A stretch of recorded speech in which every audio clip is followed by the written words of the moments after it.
बांग्लादेश को लेकर पूरे देश में एक आक्रोश है।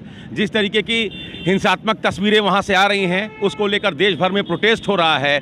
और प्रधानमंत्री जी के संसदीय क्षेत्र बनारस में भी बांग्लादेश में जो स्थिति बनी हुई है, विशेष रूप से अल्पसंख्यकों पर जो अत्याचार हो रहे हैं, उसको लेकर यहाँ पुतला फूंका गया है। सर, ये जो बांग्लादेश में हो रहा है, हम इससे कैसे प्रभावित हैं? हमारा देश इसके प्रभाव में कैसे है? हमने कहा कि हे अभागे हिंदुओं, तुम्हारा दुश्मन कौन, आज तेरे कत्ल पर जो पूरी तरह है मौन। आज बांग्लादेश में हिंदुओं की हत्या हो रही है। 100 लोग जिहादी मिलके एक महिला के साथ रेप कर रहे हैं। बच्चों की हत्या करके उनकी लाशों को टांग दिया जा रहा है।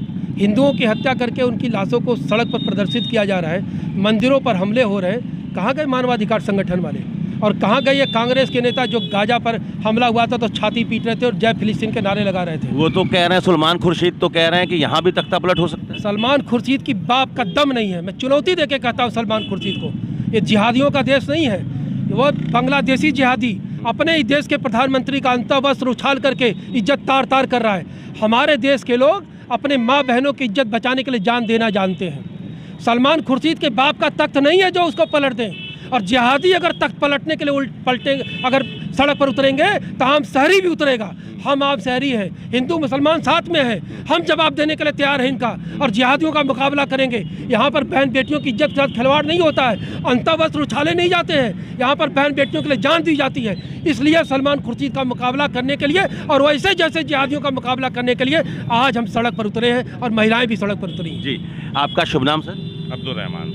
आप क्या कहना चाह रहे हैं जो बांग्लादेश में हो रहा है? बेगम शेख हसीना को जान बचाकर भागना पड़ा, क्या कहना चाह रहे हैं आप? हम कहना ये चाह रहे हैं कि वहाँ पे जो हिंदुओं के साथ अत्याचार हो रहा है, मंदिरों तोड़े जा रहे हैं, बच्चों को मारा जा रहा है, औरतों के साथ बलात्कार किया जा रहा है, ये नहीं होना चाहिए। इस्लाम में या कट्टरपंथी में कहीं यह नहीं है कि ये करना जो वो कर रहे हैं। ये इस्लाम के खिलाफ है, एकदम खिलाफ, इंसानियत के खिलाफ। इस्लाम में कहीं आई नहीं, ये नहीं होना चाहिए। वो असले में मुसलमान है, नहीं बताते हैं। जी दीदी, क्या नाम है आपका? खुर्शीदा बानो। आप क्या कहना चाहती हैं? हम क्या कहना चाहेंगे, जो यहाँ बांग्लादेश में जो हो रहा है बिल्कुल गलत हो रहा है। और जो उनको अपना जान बचा के भागना पड़ा, वो अपनी जगह सही है। जान तो हर कोई अपना बचाना चाहेगा, तो बेचारी अपना जान बचा के वो वहाँ से निकली है।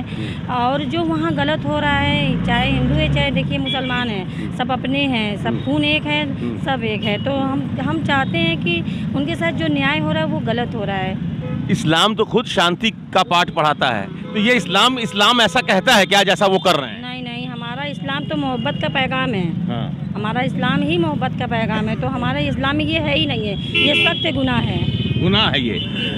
एक आखिरी कमेंट ले लेते हैं। जो चल रहा है बांग्लादेश में, शेख हसीना जी को भारत में शरण लेना पड़ा, क्या कहेंगे इस पूरे मामले में आप?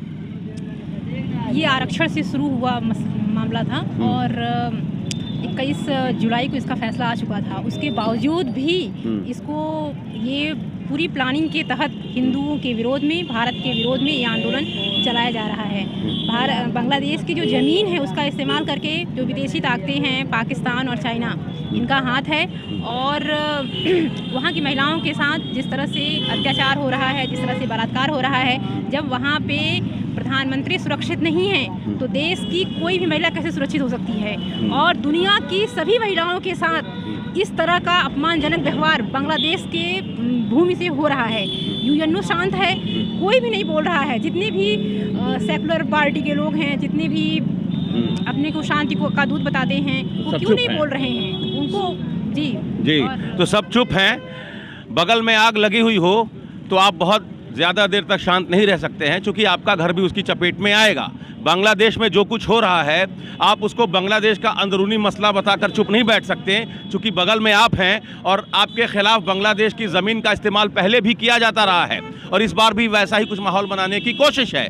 प्रोफेसर राजीव श्रीवास्तव जी ने जैसा कि कहा कि ऐसे माहौल में जो तटस्थ बनने की कोशिश कर रहे हैं, निष्पक्ष बनने की कोशिश कर रहे हैं, याद रखिए कि जब आग लगेगी तो फिर कोई नहीं बचेगा। इसलिए समय रहते चेत जाइए, इसका विरोध करिए और इसके खिलाफ एक सशक्त आवाज़ उठाइए।